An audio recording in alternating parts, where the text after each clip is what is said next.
Welcome to Life Stories, where we share powerful tales of resilience, love, and overcoming life's toughest challenges. Today, we bring you Sarah's journey, a story of strength, courage, and finding hope after years of pain. From a seemingly perfect marriage to a life-changing moment that shattered the illusion. Sarah's fight to reclaim her independence will inspire you to believe in the power of starting over. Stay tuned as we dive into her heartfelt story, filled with lessons on love, empathy, and perseverance. Don't forget to subscribe to Life Stories to begin today's inspiring journey. My name is Sarah, and I'm 43 years old. On the surface, my life looked picture perfect. I was married to Ryan, a man who once swept me off my feet, and together, we had a beautiful 7-year-old daughter named Emily. I was a stay-at-home mom, devoted to creating a warm, loving household for my family. From the outside, it might have seemed like I was living the dream: a stable home, a charming husband, and a daughter who was my world. But behind closed doors, that image was far from reality. When I first met Ryan, he was everything I thought I wanted. He had this magnetic confidence, always knowing the right thing to say and the perfect way to make me feel special. We met at a mutual friend's dinner party, and from the moment our eyes met, I felt an inexplicable connection. He made me laugh. He listened intently, and he had this energy that drew everyone in. Within a year, we were engaged, planning a future that I believed would be nothing short of magical.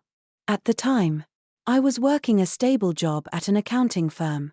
I loved my work, but Ryan convinced me to leave it behind, saying he wanted to build a traditional family where I could focus on raising children and supporting him as he pursued his career. He promised me the world, and I believed him. He showered me with flowers, romantic evenings, and heartfelt promises of a bright future. It was easy to see my sacrifices as worth it when he made me feel so loved. But things started to change after we got married. Slowly, the man who had once adored me began to disappear. Compliments turned into criticisms. The little gestures that had made me feel cherished became less frequent until they stopped altogether. I told myself that every marriage has its ups and downs, that this was just a phase. But as time went on, it became clear that this was not a phase, it was the beginning of a pattern. Ryan became distant and cold. And no matter how much effort I put into keeping the house spotless or preparing his favorite meals, it was never enough. He would walk through the door, take one look at the kitchen counter, and mutter, "You missed a spot." Or he'd glance at Emily still playing with her toys and say, "Why isn't she in bed yet?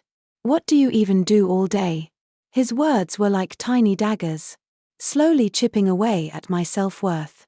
At first, I tried to reason with him. I would explain how much I juggled cooking, cleaning, managing the household, and taking care of Emily. But Ryan always dismissed me with a smug smile. "You're just making excuses. Sarah, you have one job: to take care of this house and our family. Why is that so hard?" I began to feel like I was failing, not just as a wife but as a person. I swallowed my pain and told myself to stay strong for Emily. She was the one bright light in my life, and I wanted to shield her from the cracks in our family. I clung to the hope that things might get better, that Ryan might one day remember the man he used to be and love me again. But instead of improving, things got worse. Ryan started changing jobs frequently, blaming everyone but himself for his failures. His bosses were unfair, his colleagues incompetent. Yet somehow, he always found a way to twist these problems into my fault. "You're supposed to make things easier for me," he would say, his tone filled with bitterness. "Instead, you're just another problem I have to deal with."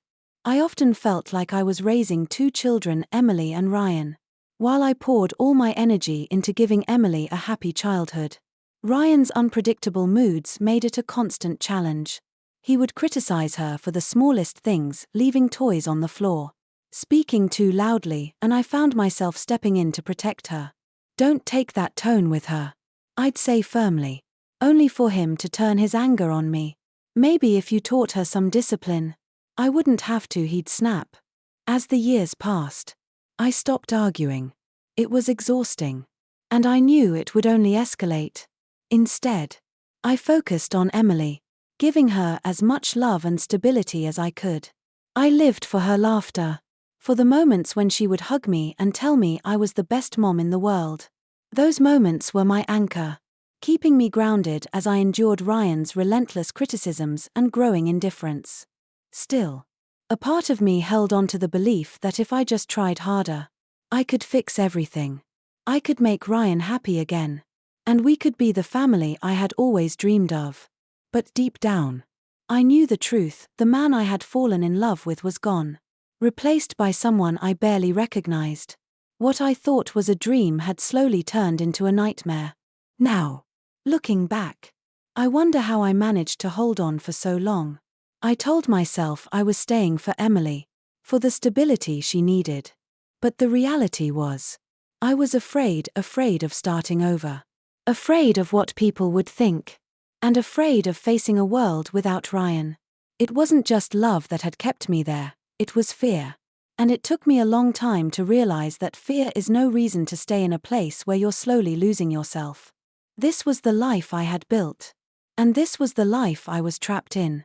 But little did I know, everything was about to change.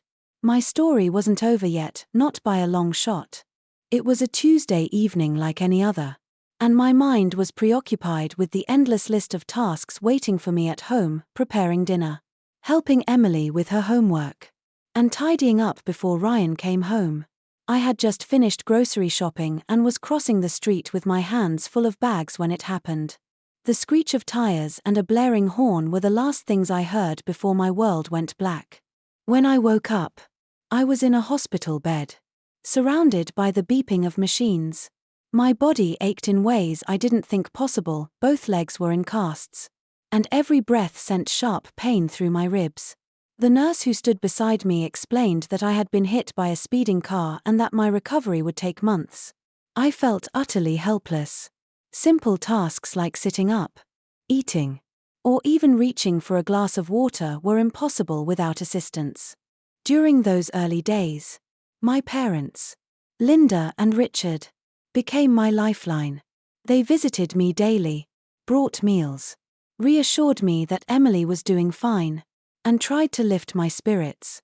Their support was unwavering, a constant reminder that I wasn't alone in this. Yet, amidst their care, one question haunted me: where was Ryan? Days turned into weeks, and Ryan still hadn't come to see me. Each time the door to my hospital room opened, my heart leapt, hoping it was him. But it never was. His absence hurt more than I could admit. I told myself he was busy, that maybe he didn't know how to handle the situation. But deep down, I knew better. Ryan wasn't coming because he didn't care. When he finally showed up, 3 weeks after my accident, his first words were a cruel blow. Standing at the foot of my bed, arms crossed, he said, "Do you have any idea how much of a burden you've become?" His expression wasn't one of concern or guilt, it was annoyance. I stared at him, stunned, trying to process the cruelty of his words. "I didn't ask for this, Ryan," I said, my voice trembling. "I didn't choose to be hit by a car." He scoffed, stepping closer. "You think that makes a difference? You're lying here, doing nothing. And now I'm supposed to handle everything. I can't afford this. Sarah, you need to figure it out." Tears welled up in my eyes as his words cut through me like a knife. Figure it out? I can't even walk. Ryan, what do you expect me to do? Sell your jewelry, he snapped. You've got more than enough to cover this mess. I'm not wasting another dime on you. For a moment, I froze, the shock of his cruelty momentarily silencing me. "You're serious?" I whispered. "After everything I've done for you, this is how you treat me? You're my husband. Ryan, you're supposed to support me."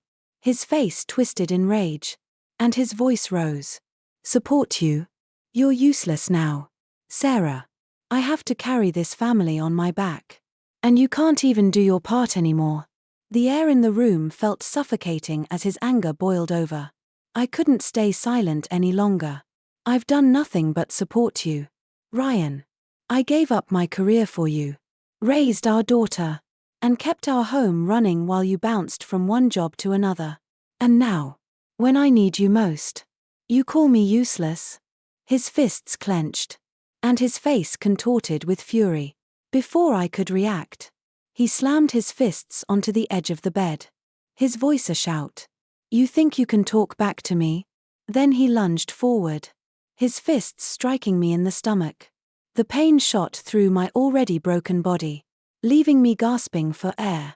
The room spun as I tried to comprehend what had just happened. Before I could gather myself, the door burst open. A nurse and a security guard rushed in, their faces a mixture of shock and determination. What's going on here? The nurse demanded, stepping between us. Ryan, defensive and unrepentant, shouted. She provoked me. She's ruining my life. The security guard didn't hesitate. Sir, step back now, he ordered, grabbing Ryan by the arm. Despite Ryan's resistance, the guard tightened his grip and escorted him out of the room. Ryan turned to me one last time, his face pale with fury. You'll regret this. Sarah, he hissed. This isn't over. As the door closed behind him, a mixture of fear and relief washed over me. My body ached. My heart was shattered. But for the first time, I realized I couldn't stay silent any longer. Ryan's cruelty had reached a point of no return. This wasn't just about me anymore, it was about protecting Emily and reclaiming the life he had stolen from me. The days that followed Ryan's outburst in the hospital were some of the hardest of my life. I was physically broken, my body aching with every small movement. But the emotional wounds ran even deeper. Every time I closed my eyes, I saw Ryan standing over me, his fists clenched in rage. The memory of his attack replayed in my mind like a nightmare I couldn't escape. Thankfully, I wasn't alone. My parents, Linda and Richard, stepped in completely, ensuring that I was never without support. They took care of Emily, handled the details of my hospital stay, and even spoke with the administration to file a formal report against Ryan. Their unwavering support became my anchor, helping me navigate the storm I found myself in. Physically, I began the long road to recovery. Simple tasks like sitting up or holding a spoon felt monumental. But each small step forward reminded me that I was stronger than I believed. Emotionally, however, I knew I couldn't heal until I addressed the deeper issue, Ryan's abuse. With encouragement from my parents, I reached out to Amanda, a sharp and determined lawyer who quickly became my ally. Amanda listened intently as I recounted years of emotional abuse and the physical attack in the hospital.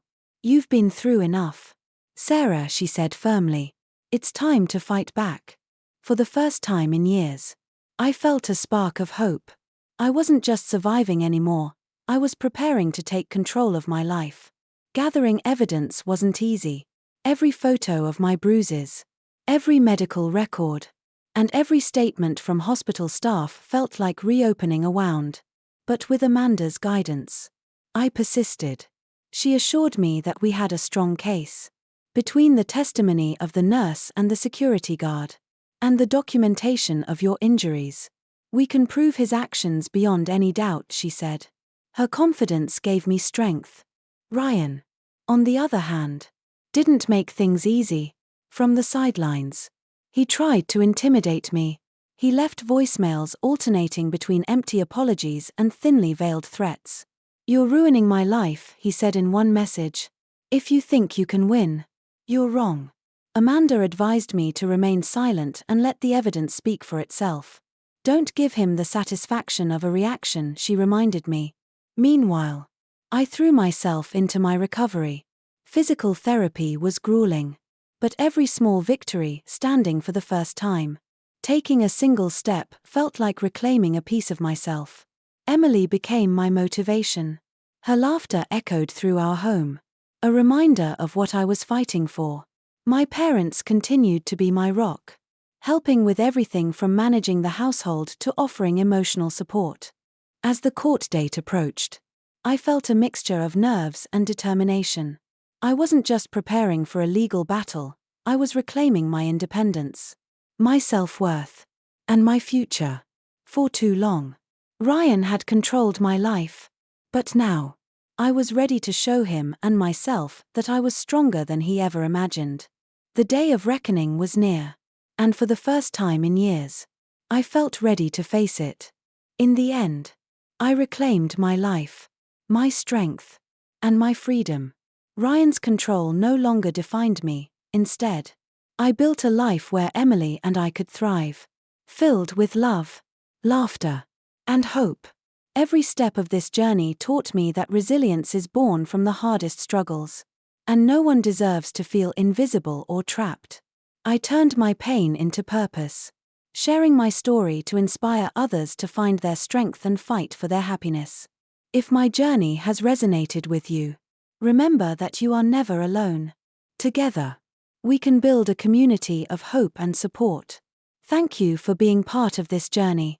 Don't forget to subscribe to Life Stories for more inspiring videos about resilience, empowerment, and overcoming life's toughest challenges. See you in the next video.